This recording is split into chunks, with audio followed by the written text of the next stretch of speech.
All right, so terminal integrated commands to skip shell. A set of command IDs whose key bindings will not be sent to the shell and instead always be handled by code. This allows the use of key bindings that would normally be consumed by the shell to act the same as when the terminal is not focused. For example, Control P to launch Quick Open.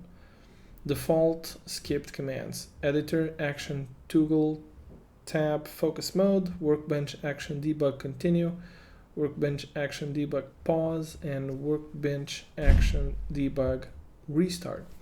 So when you have the terminal focused, a lot of commands don't go through to VS Code. They are actually consumed by the terminal itself. And if some commands so if you would like to run some commands when you have the terminal focused, but you want them to pertain to VS Code and not be consumed by the terminal, like the example they say, Control P.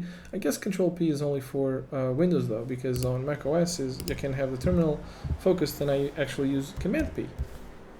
Still opens. Anyway, if you want to do that, you can set those command IDs here, not the keystrokes themselves, but the command IDs.